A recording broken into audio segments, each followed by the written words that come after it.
Hey guys, it's Nurse DJ. I'm back after a long hiatus. I'm sure some of y'all are mad at me, but I've still been getting views on my prior videos, so I'm happy about that. But I need to definitely work on getting a more regular routine of uploading videos so that y'all actually are up to date on what's going on. I'm now halfway through the semester. It's spring break, so I get to take a big sigh of relief.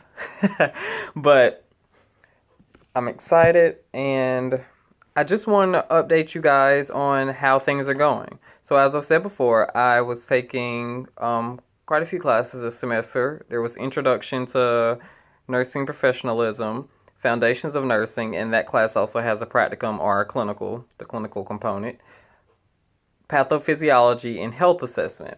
And Health Assessment also has a lab, but it's not as long and it's not really a clinical issue, it's, practicing the skills necessary. So this semester, I have done well. All my midterm grades are excellent. And this is just a really great start to my nursing education. And I'm really excited that everything has gone well. So when it comes to intro, I may do separate videos on like each of the classes, maybe not each one, but I mean, there's some really important concepts when it comes to what I've learned in health assessment and also foundations of nursing. Some schools may call it fundamentals, but my school calls it foundations. Same thing. So, um, when it came to my introduction of professionalism course, that course we kind of just went over the history of nursing. Both internationally and within the United States itself. We went over the code of ethics in nursing, just overall what nursing is about, how nursing was founded, and what you need to understand when it comes to the legalities of nursing. So, I mean, most importantly, we've learned what can get your license taken away, how to prevent that, how to avoid that, and also, if you see one of your nursing colleagues doing something that they should not be doing, how to appropriately report that to the authorities they may that there may be. Sorry. So that's basically what that course is about. There weren't too many assignments in that course. Our school, I don't know if I mentioned it before, we do use ATI software, so there were some modules that we had to complete for that class through there because there's some professionalism and communication modules and things like that on there. Foundations of Nursing is the class is actually the most credit hours, worth the most credit hours of all my courses. It's worth 6 hours. So your GPA weighs heavily on that course, which is a good thing. I mean, it should because that's where you're learning the bulk of what you need to be a well-rounded nurse. So that is going great.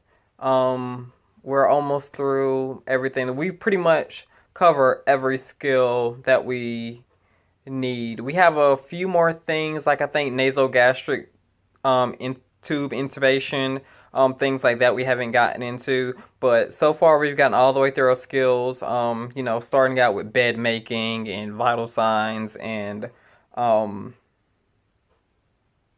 just learning about documentation and things like that. And before spring break, we had just gone over giving different types of injections, whether it be intramuscular, subcutaneous, or intravenous. And actually, that was pretty interesting to me. We have not yet gotten to implement any of those skills on an actual client, but we will in the future. So, regarding that, we had our first 2 weeks ago. We had our clinical orientation. The site that I'm at is sort of a rehabilitation hospital clinic type area, and it's a transition place between someone who's not quite severe enough to still require hospitalization, but they're not quite ready to go to their next place, which may be a nursing home, which may be hospice, which may be, and what we hope will be, their home. But it's kind of a in between place. So a lot of these people are in pretty. A lot of them have chronic conditions, and a lot of them don't have the best mobility. Or ambulation.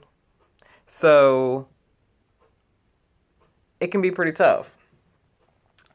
And like a lot of them may be diabetics, a lot of them might have a lot of diabetic ulcers, some of them may be intubated, some may, and then there's some that are walking just fine and they're just there to be monitored for a certain length of time just to make sure, just for extra verification before they're sent home or wherever their next place may be.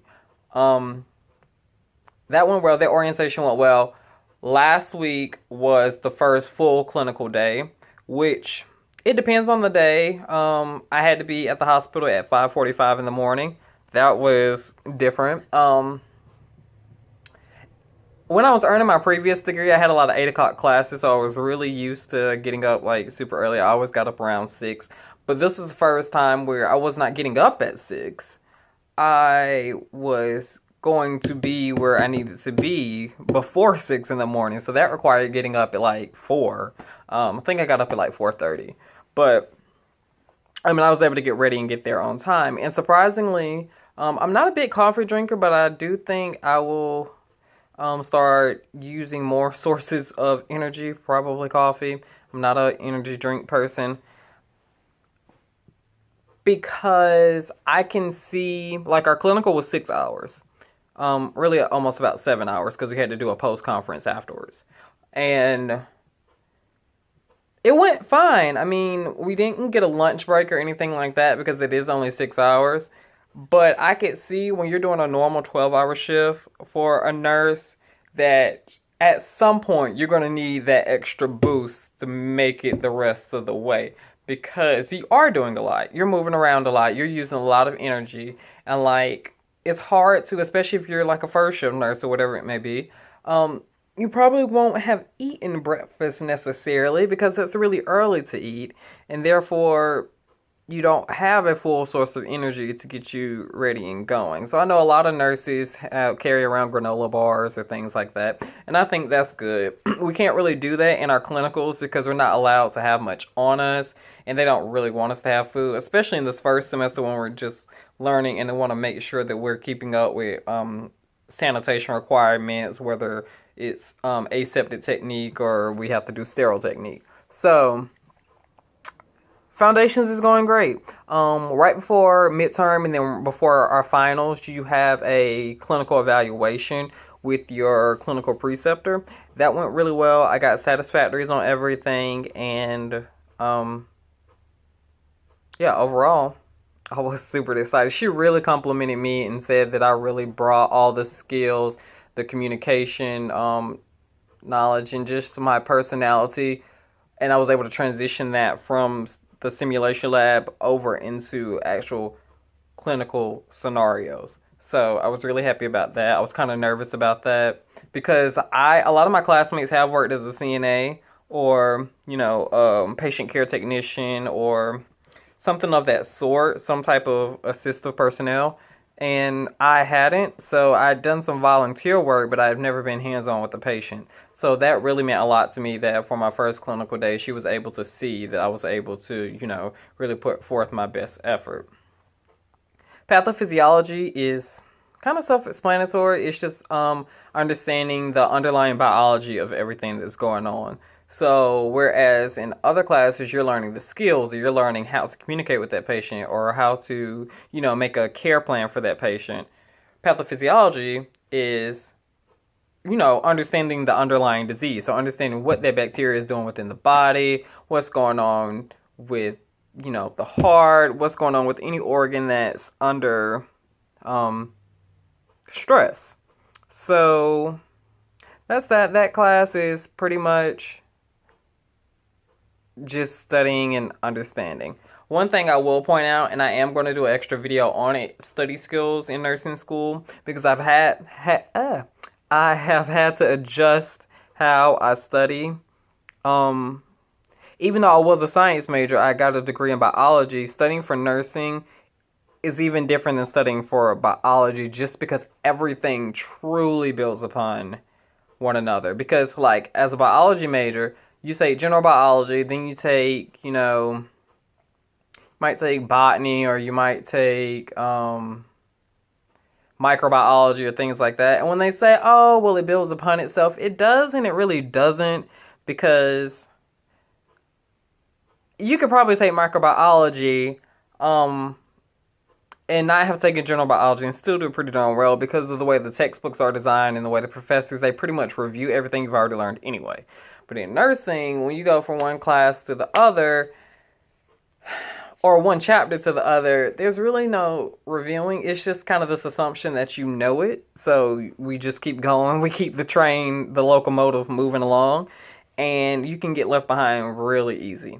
And there are a lot of readings. Like, even though it's spring break right now, I have a health assessment exam the day after we get back. And so I'm reading right now during spring break to make sure I'm on top of that material. I'm reviewing to make sure that I continue to excel like I have been. Most of the time in my biology program, that's not how it worked. If you had a spring break, you probably weren't going to have another exam until maybe a week or two later. So, here's that. And then health assessment is exactly that. Assessing your patients. That includes vital signs. That includes a head-to-toe assessment. That includes taking a patient history, whether that be family history or, past medical history, and being able to use that and put it into the nursing process.